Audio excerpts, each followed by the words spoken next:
Lancemos sobre Jesus todas as nossas ansiedades, porque Ele tem cuidado de nós. 1 Pedro capítulo 5, verso 7. Aqui estamos juntos para estudarmos a Bíblia. Agradecemos a Deus por Ele nos dar este dia. Agradecemos a todos vocês que estudam conosco e que compartilham esses estudos com outras pessoas. A todos que são inscritos no canal Hora Tranquila no YouTube, que clicam no dedinho de joinha, e também a vocês que nos escrevem dizendo de onde estão acompanhando. Mandamos aqui um alô especial para Valdenice Cani, Renilda Bispo, Terezinha Boni, Genésio Mioto e Doralina estão completando hoje 51 anos de casados. Que Deus abençoe essa união. Ao seu Florentino, Rosana Fernandes, parabenizando o irmão Hélio, Manuel Fernandes, Jomara Cristina, Josias Rodrigues, Ana Assis, Ruth Paixão, Lau Kriegel, Maria Nochelle Donazan e todos os demais que nos escrevem. Nós agradecemos e sempre mandaremos alô para vocês. Iremos orar. Bondoso Deus e Pai que estás nos céus, mais uma vez estamos em Tua presença, te agradecemos por tudo que tens feito por nós, pela vida, cuidados, proteção, livramentos, por este dia que estamos tendo. Te agradecemos por estes momentos que agora iremos estudar a Tua palavra, que Teu Espírito Santo fale conosco, nos dê entendimento, nos ajude, Pai, a crermos e aceitarmos a Tua palavra e vivê-la na prática em nossa vida. Pedimos que abençoe todos os que estudam conosco, cada um tem suas necessidades, seus problemas, Tu conheces cada um. Esses nomes que nós citamos também Tu conheces, Pai, os pedidos que nos são enviados, conceda as bênçãos conforme for a Tua santa vontade. Em especial, pedimos que abençoes o Genésio Mioto e a esposa Doralina, estão completando 51 anos de casados, e também queremos que abençoes o Hélio, que está aniversariando hoje, e todos os demais aniversariantes, Pai. Toma-nos em Tuas mãos e perdoe os nossos pecados em nome de Jesus. Amém. Antes de entrarmos no nosso estudo hoje, eu queria comentar aqui com vocês que uma irmã mandou uma mensagem para mim perguntando que ela ouviu no estudo da lição pedindo dinheiro para manter o estudo, que a pessoa ajudasse com R$ 9,99. Eu quero dizer a todos vocês que nós não temos pedido dinheiro, e se usarem o nosso nome ou o nome do canal Hora Tranquila para pedirem dinheiro, isso é golpe, tá? Não deem dinheiro, porque se por acaso algum dia a gente for pedir alguma ajuda, nós vamos pedir no nosso nome e no nosso CPF. Você vai clicar lá e vai ver o CPF, o meu nome, e então aí você pode confiar, mas não confie nessas pessoas que estão pedindo dinheiro, tá? Nós não estamos fazendo isso. E agradecemos a vocês que estão atentos e que nos comentam algumas coisas que vocês ouvem e veem, e que nós possamos estar atentos também contra os golpes. Os golpes estão por toda parte. Se você receber uma mensagem de qualquer pessoa dizendo que é seu amigo ou amiga, parente, e não fala por telefone, manda mensagem escrita, né, pedindo uma ajuda por isso e aquilo, não confie, é tudo golpe, tá? Não confie, delete e fique na sua, tá bom? E que Deus nos abençoe para que estejamos atentos para não cairmos nesses golpes. Mas vamos então continuar o nosso estudo. Estamos falando sobre a Páscoa e ontem nós falamos a respeito de passar a tocha. Passar a tocha é contar a história do que aconteceu. Isso Deus, através de Moisés, disse para o povo hebreu que saiu do Egito: olha, vocês vão contar isso para as crianças de vocês, os filhos, e daqui a alguns anos, quando eles virem vocês celebrando esse ritual da Páscoa, eles vão perguntar: mas o que significa isso? Então vocês contam o que aconteceu, como Deus livrou o povo hebreu das mãos do faraó, através de milagres que ele realizou, e o povo foi liberto. Então, nós também hoje precisamos contar aos nossos filhos o que Deus tem feito por nós. Nós não podemos deixar de falar do amor de Deus, do cuidado de Deus, do que Deus faz por cada um de nós. Isso as crianças precisam ter em mente, crescer com isso em mente, porque se nós não colocarmos isso na mente das nossas crianças, elas vão crescer não acreditando em Deus, acreditando em qualquer outra coisa e fazendo coisas que nós, com certeza, não gostaríamos que elas fizessem e crescem.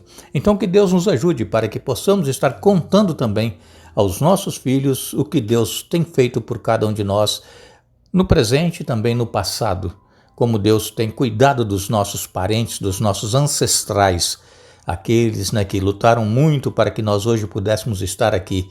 Hoje a vida é fácil, hoje nós temos tudo, encontramos tudo em todos os lugares, mas antigamente não. Os nossos avós, nossos bisavós tinham que trabalhar duro, fazer as coisas, eles mesmo que criavam as suas ferramentas, criavam energia através de geradores e água, enfim, eles trabalharam arduamente para que nós hoje pudéssemos ter tudo isso que nós temos. Então não deixemos de contar aos nossos filhos o que Deus tem feito por nós. Veio então a 10ª praga.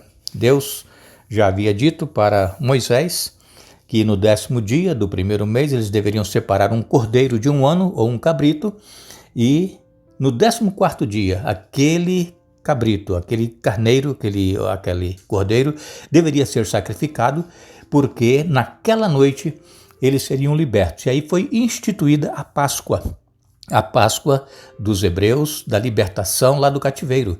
Jesus, quando esteve aqui, ele também, durante o seu período de infância e depois adolescência e juventude, ele participava também todos os anos da festa da Páscoa. Mas quando estava na semana que ele iria morrer, naquela quinta-feira, quando os discípulos perguntaram aonde eles iriam fazer a refeição, que era a Páscoa, então Jesus disse para irem a determinado lugar, iria encontrar ali uma casa, e então pedissem, e o dono da casa iria ceder para eles fazerem ali a refeição, que era a Páscoa.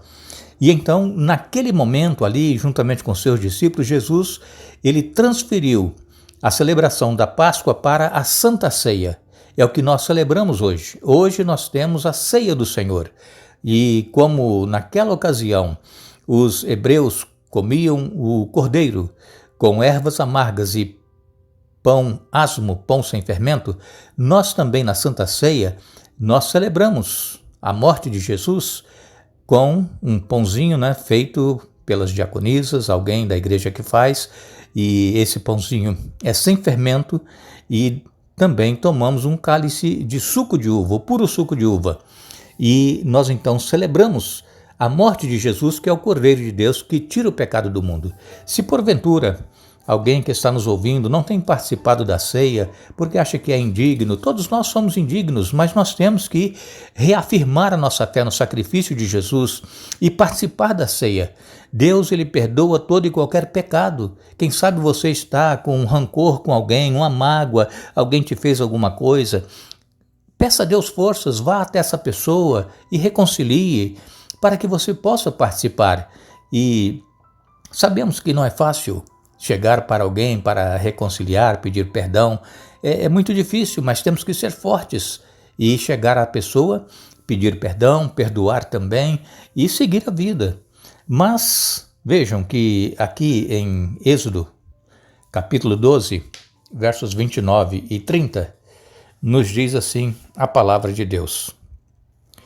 À meia-noite, o Senhor feriu mortalmente todos os filhos mais velhos da terra do Egito, desde o filho mais velho do faraó, sentado em seu trono, até o filho mais velho do prisioneiro no calabouço. Até mesmo os primeiros machos dentre os animais foram mortos.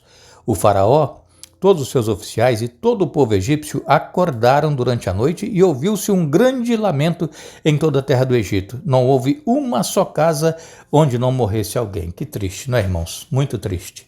Perder alguém, uma morte trágica, o anjo da morte passou e ceifando a vida dos primogênitos, é uma dor muito grande. Mas eles não quiseram ouvir a voz de Deus. Deus deu muitas oportunidades a Faraó para que libertasse o povo. E veja que todas as pragas que caíam era contra os deuses dos egípcios, os deuses que eles criam. Por isso Deus transformou água em sangue, por isso Deus mandou a praga de gafanhotos, as rãs, os piolhos, enfim. Cada praga era um deus que o Deus poderoso estava atacando o Deus egípcio, um Deus falso. E agora, na 10ª praga, novamente Deus ataca o Deus que eles criam, que era Deus da fertilidade. Por exemplo, nós temos aqui o próprio Faraó. O próprio Faraó, ele se achava um Deus, o Deus supremo da nação.